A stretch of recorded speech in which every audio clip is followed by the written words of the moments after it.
How's it going? This is Mike from M&R. Today we came out with a couple of kits for the Chevy Silverado. We have a 30-inch kit that's available for above the Chevy sign, as well as two different 40-inch kits below. You can mix and match colors as well as sizes. What we're going to do is pop the hood and remove the top cover. It's all held on push pins, so you just kind of pry it with a screwdriver and the push pins go up. So I believe there's a total of 10 total. One, there's a couple here. Where is it? 2, 3,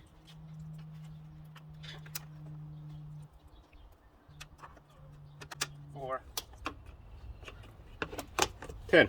After that, the top piece is supposed to lift up and you can slide it out the way. Oh, we gotta remove the latch. Let me go get my tools. After I took out all the push pins, these two bolts, Torx bolts, have to be removed to take off the lever from the hood opener, the hood lock. I'm gonna take this out and then we'll be able to slide out the top portion of the grill.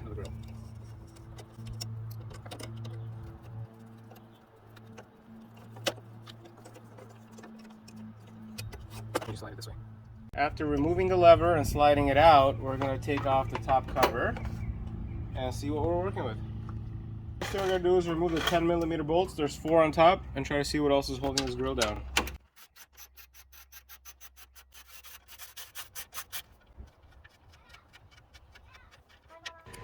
Alright, so once we take the 4 10mm screws on top, we're just going to kind of like use our fingers to pry it open and try to detach it.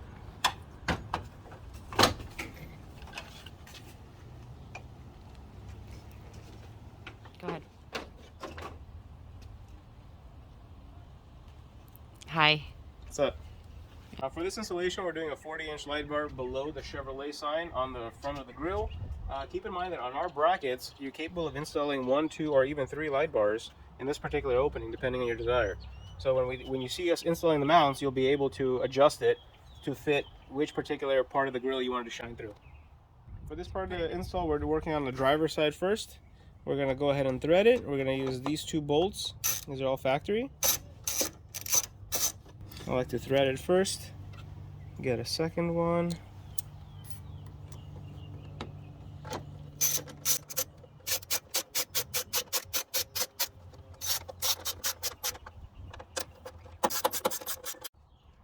We're going to use these 2 factory bolts in order to hold our light bar mounts. As you can see, we're removing it and sliding it through the M&R brackets and back in its original place.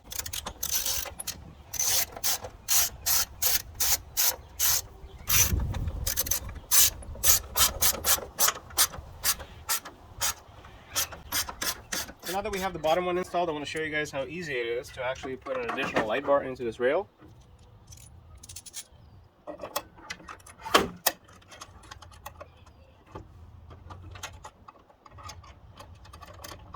Hand thread it. I'm going to tighten it slightly, adjust it, and then tighten it. Like this? Mm-hmm.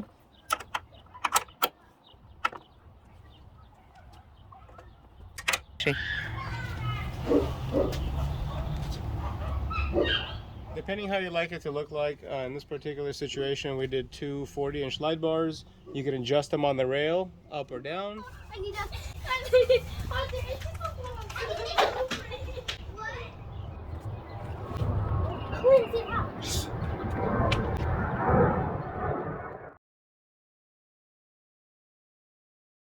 M&R, I know it's already dark, but I wanted to show you guys how I routed the wiring. Remember, for this vehicle, we had the 2 40-inch light bars and a 30-inch. I routed all the power wires for the light bars on the passenger side. I used an aftermarket wiring harness. This is where it's tapped into the wiring harness, the light bars themselves. It goes through the relays. Then you can see the wire that goes for the switches that go inside the cab. I routed the switch wire through the hinge. It comes out and into the cab. And I want to show you guys where I mounted the switch.